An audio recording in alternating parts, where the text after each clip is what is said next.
God can take anybody and use him or her for anything. And I'm just looking at this insanely cool relationship, budding relationship between President Trump and RFK Jr. And yes, it does relate to the Cultural Revolution. It's a sign of it.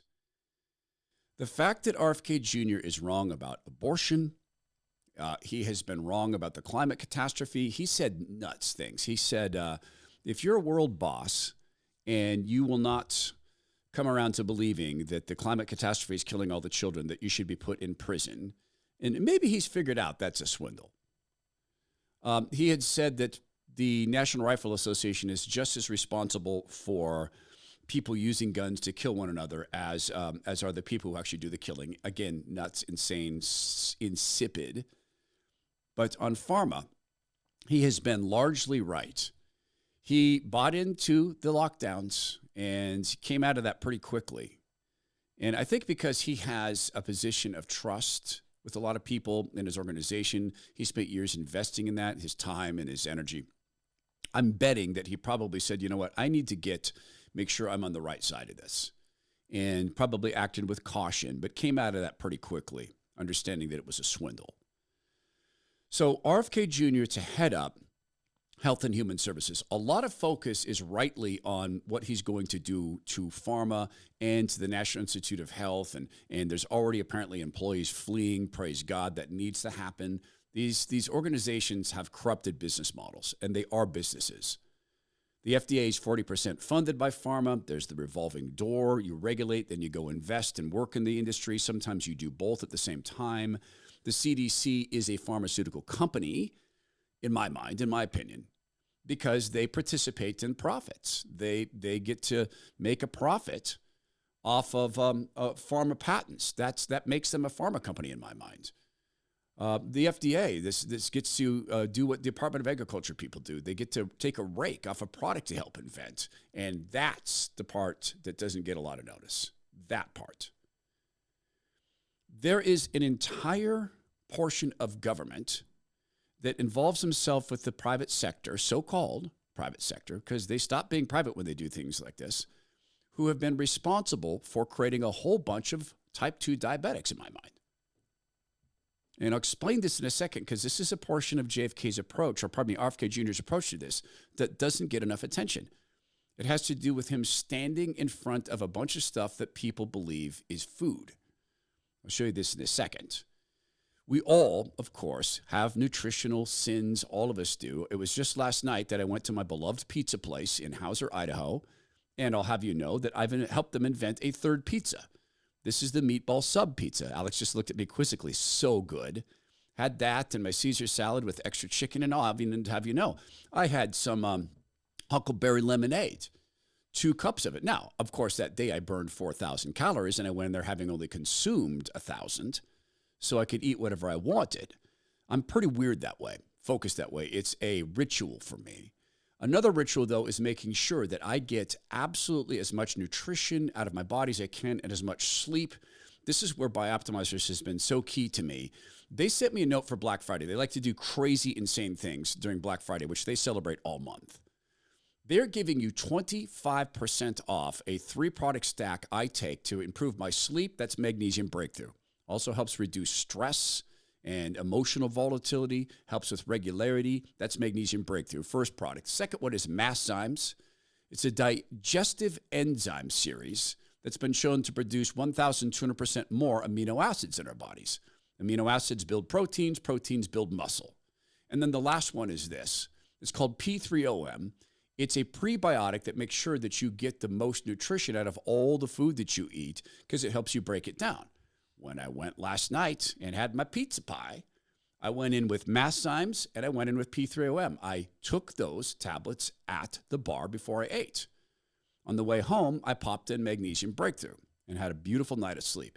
25% off these products, plus you get the opportunity to unlock up to $100 in free gifts from Bioptimizers. Here's how you do it. Go to bioptimizers.com/Todd.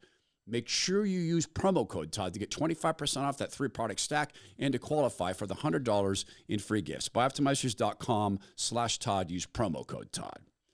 So when I sat there and ate, and yes, I know the caloric count. I'm pretty detailed that way, 2,200 calories last night. I made sure that my macrobiotics were correct. My protein was correct. It came out at 52% protein. Yeah, I know I'm a lunatic that way. But I'm also a guy who at the age of 57 has 9% body fat and can do things physically I never thought I could do. A lot of that comes because I've been blessed to work with great coaches, particularly one great coach over a period of about 4 years, friends of mine who have helped me maintain this physical activity, younger friends, even some older friends my age. So I'm weird that way. Or am I? We're designed to toil. We're designed to push our bodies. We're designed to use them for work. This here, sitting here doing the show, it's work, it's mental work, but it's not physical work. I'm simply replicating in gyms and running and going hiking things our bodies were designed to do. When 99% of the time during the week I eat whole foods, I'm simply eating the way we're designed to eat. This part of RFK Jr.'s approach to health does not get enough attention. He has an opportunity to just destroy type 2 diabetes in our country and to destroy metabolic disorders. One of the subtexts to this is going to be about food control. RFK Jr. has Democrat tendencies, dictat tendencies. Is he going to try to ban these foods? Here he is standing in a bunch of stuff that isn't really food. It is simply fats and sugars in processed chemical form. This is what most Americans innocently put into their bodies these days. Captain Crunch, Welch's Juice, Oreos. What are those Cheez-Its? Cheez-Its Originals. And a bunch of other so-called snack, so-called foods. And most alarmingly, into the bodies of their children. And it's no coincidence that Americans die earlier than Canadians or Germans or Italians or Japanese or Koreans or Australians or most any other comparable country. And if you're not looking at the video service, he's comparing the life expectancy, 76.1 years, with our healthcare spending, $12,318 per person, to the rest of the world. United Kingdom, and they've got some garbage food over there, 80.3 and $5,300. Comparable country average, 82.4 years and $6,000. Americans are being poisoned out of grocery stores. And guys, I have to tell you, a lot of people don't know this stuff. They literally think this stuff is food. And it wasn't always that way. Until the early 1990s, our life expectancy was the same or better than other developed countries. Then suddenly, more and more Americans began suffering from chronic diseases, from obesity, cancer, diabetes, kidney disease. And think of this. Who loves that? Who loves the fact that we suffer from these diseases? Pharma. See, if food is not your medicine, medicine will be your food. You'll end up snacking on pills as much as you snack on Cheez-Its. Pharma companies and food companies interact. In fact, they're becoming one. The chemical processing behind these foods is for one reason and one reason only. It is to tickle your synapses, to drive serotonin and dopamine responses, to whack out your hormones. I've been dealing with some kind of heavy emotional stuff lately. Being down. I'm not usually a down person. Last night, before I went to the pizza place, I went and ran 5.5 miles with a 30-pound weight vest.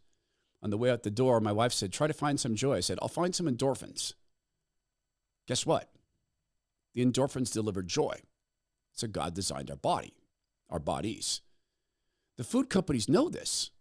That's why they're becoming pharma companies, creating foods that are much more chemicals than they are nutrition. Alzheimer's, heart disease, and all kinds of autoimmune diseases. Our maternal mortality rate soared to the highest of any developed country on earth. Same with infant mortality. Like the frog in the slowly boiling water, we didn't really notice as we got sicker and sicker. There are people who did notice. RFK Jr. is one of those guys who noticed. At his perch, if he is confirmed, and there's going to be a massive fight about this because people like Lizzie Warren has taken in about $800,000 or took in about $800,000 between 2019, 2020 from pharma. Bernie Sanders took in $1.4 million or so in that same time frame. Bernie, who hates billionaires, there's going to be a massive, massive fight against RFK Jr., who, remember, could have been the Democrat nominee, and he could have competed with President Trump better than Kamala. He couldn't have beaten him, but he could have competed better. He gets pharma, he gets food, he gets health, and he's promising to do some things that flat freaks people out, like to make, again, legal peptides. What are peptides? Well, peptides are a whole range of things, but there are certain peptides that help you grow muscle and maintain muscle growth. Why would they not want to sell this, pharma? Because they can't patent it. Why is HGH so expensive? It's prohibitively expensive in this country. The tiny little dose of HGH I've been taking since my shoulder surgery would cost me $15,000 a month in America. In Puerto Vallarta, Mexico, a 6-month supply, which I guess you're not supposed to buy. It's legal, but you can get in trouble for that. Supposed to buy 3-month supplies, cost me $2,000 for 6 months. You can't patent HGH. I mean, you can patent derivatives and delivery methods, et cetera, but not the core thing because our bodies make it. Same with peptides. He has promised to try to legalize peptides so that we can be healthier and have more muscle, because a lot of us don't have the so-called luxury of working with our bodies all day. And there's a bunch of people who say, dude, it's not a luxury. It's what I have to do. Get it? I do. I have done that for a living. This is part of a cultural revolution. It is a cultural counter-revolution. It's so fascinating to be a Republican on the side of destroying big business, because big business is no longer business. It's government. Government and business have become one, and that is the literal description of fascism, the literal definition when it's turned against us. So what do we do with foods? Eat the things you would find in the Garden of Eden. No, I'm not a vegetarian. We're a fallen species, the sin issue, so we have to eat meat, or we choose to. I can't live without it. There's another sign of the Cultural Revolution, the increase in black support for President Trump. This is being credited for a lot of things. It's the economy, it's the jobs, it's the illegal immigration. You know what else it is? It's the attack on families. A family who happens to be black made a TikTok video that went pretty viral. If you're not watching the video service, I'll give you kind of a description about it. It's simply the family sitting and recording their reaction to President Trump speaking to families about family issues. No serious country should be telling its children that they were born with the wrong gender, a concept that was never heard of in all of human history. Nobody's ever heard of this. Oh, the little girls, look how beautiful they are. The Department of Education will inform states and school districts that if any teacher or school official suggests to a child that they could be trapped in the wrong body, look they at their will be faces. faced with severe consequences, including potential civil rights violations. I will ask Congress to pass a bill establishing that the little girl in the middle, recognized by the United States government, are male and female. That's part of the Cultural Revolution. RFK Jr. has so much he could deliver. I do not enjoy politics. I consider it filthy, and yet this is the system God has put in place. I don't think we would have seen an alignment between RFK Jr. and President Trump without God saying, hey, you know what? Watch this. You want some fun? Watch this. I hope that's the case. Well, we know it is, because God raises kings up and he drops them down.